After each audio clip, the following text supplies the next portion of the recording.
Welcome one and all, I'm Alexis, aka The Soft Reader, and I'm here today to do my May wrap-up.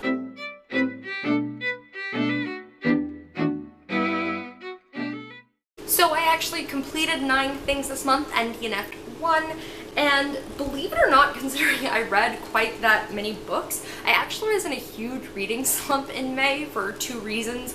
One was because of one of the books I read this month, and another was because the new God of War game. I became obsessed with it. For 2 weeks, my whole life was just God of War. But that is why audiobooks are amazing, because over half of what I read this month was read on audiobook, so we'll just go ahead and get into it. So starting off with the thing I did DNF this month, it was one of my top books to read in 2018, and that was Jane Eyre by Charlotte Bronte. I actually made it halfway through this one, and I was listening to it on audiobook, and that was easier than reading it physically for me, and even the audiobook was really difficult. I was just having a very hard time getting through this. I think I have to admit that this era of classics might not be for me because I find that they're just too overly detailed. I just found that a lot of the details weren't necessary for me to understand the novel and the point and the themes, and I think that's just a mark of classics from this era, so I just don't think it's for me. Next, we're going to talk about the book that did put me in a slump. It was my least favorite book I read this month. I ended up giving it 2 stars, and that was Red Rising by Pierce Brown. This book took me forever to read because honestly, I found the first 200 pages of this book really boring and poorly written. So much of the stuff that was happening in like the first 200 pages were not described at all.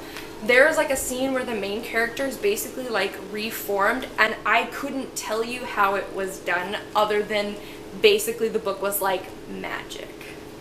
And that was not satisfying for me. I also just wasn't really satisfied with the way female characters were written and treated in this book. A lot of them were basically used as prop for the main character to be a hero, and or they're basically just subjected to rape or rape threats constantly, which was really off-putting. I also found the ending of this really unsatisfying because the whole book kind of leads up to this one event, and then it happens and it's over in like a chapter, and it's like, oh, okay, sure. And evidently people don't like you to mention how many things this book has in common with the Hunger Games, but like I was pulling out Hunger Games comparisons left and right. Like, I don't know how you can read this book and not see the comparisons with the Hunger Games. So yeah, I didn't love this. I almost DNF'd it a bunch. But I have been assured by more than one person that the series definitely gets better. I think most people say that the second book is their favorite, so despite not loving this, I will be continuing on. The next book I read, I ended up giving 3 stars to, and that was Ace of Shades by Amanda Foody, and I actually read this as part of a huge buddy read with a bunch of my friends, and this one was just okay for me. I found it interesting and compelling enough that I read, but I ultimately found the last third of this book really underwhelming. This is another one where the entire story builds up to this event, and when the event happened and it was over, I was like, really? That's it? We spent 400 pages building up to that? Disappointing. I also just felt like the characters were pretty surface level. A lot of this world was very tell, not a lot of show, especially the characters. You know, one of the characters, Levi, we're told that he's like this big bad boss, and I honestly couldn't understand how he got that like reputation, because he was kind of incompetent in a lot of ways. And ultimately I just wanted this book to be a lot more grittier than it really was. Like I said, it promised a lot of grit, but it really didn't deliver on it, and I do wish it had done that. I will say one of the things that I think this book really had going for it is that I think the like magic talent system in this is really cool. It's really interesting to learn like what the different talents are and their relations to families and like the physical traits. Like, that was one of my favorite parts of this book, and it's super cool. I definitely think I'll be reading the next one just because I think this one leads off with an interesting promise for the rest of the series, but ultimately it was just okay for me. The next book I read was actually a reread, and it'll make sense when I tell you what it is. That's The Hunger Games by Suzanne Collins. That's right, after reading Red Rising and not loving it, I decided to read something I knew I would like, which was The Hunger Games. It was also one of my goals for this year that I wanted to reread 5 books, and this was my 3rd book I have reread, and honestly I really enjoyed it. I still gave it a 4 stars, I still think it's a 4-star book, but I have to admit that I really liked being back in the arena, as terrible as that sounds, with Katniss and Peeta. And I still found myself getting really emotional at some of the parts in this book. Like, when Cinna got introduced, I literally, had to stop myself because I got wildly emotional. So this was really fun. I didn't think I ever realized how much I really loved The Hunger Games until I reread it in May.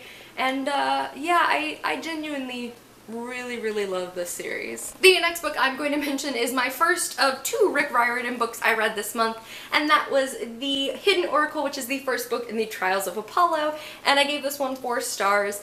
It's a Rick Riordan book. I give them all 4 stars just because I kind of always know what to expect going into them. You know, they never really shock me because I kind of know what to expect because his books are pretty formulaic, but they're so much fun, and I laugh and I get emotional and I fall in love with all of the characters, and this one was no exception.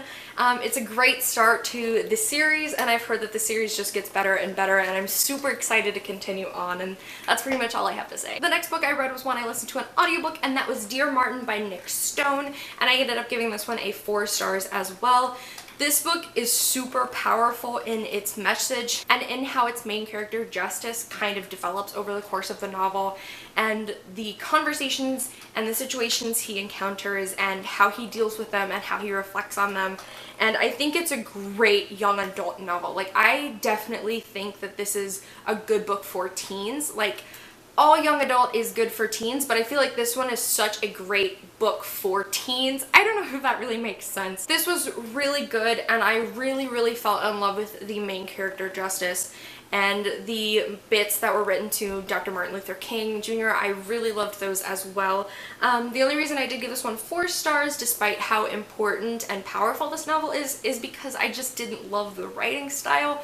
The writing style is almost too simplistic for the power of the novel, and a lot of the dialogue is written in a confusing way.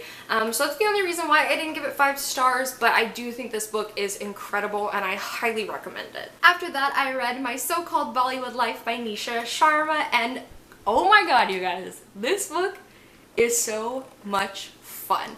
This book is very tropey. It's a YA contemporary book that features a main character who loves Bollywood and her experiences in love and school and with family, and all of those things very much fall into tropiness, and it's cheesy and it can be a little cliche, but all of that is so perfect for the book because the book is about Bollywood, and it's about the main character Winnie's love of Bollywood.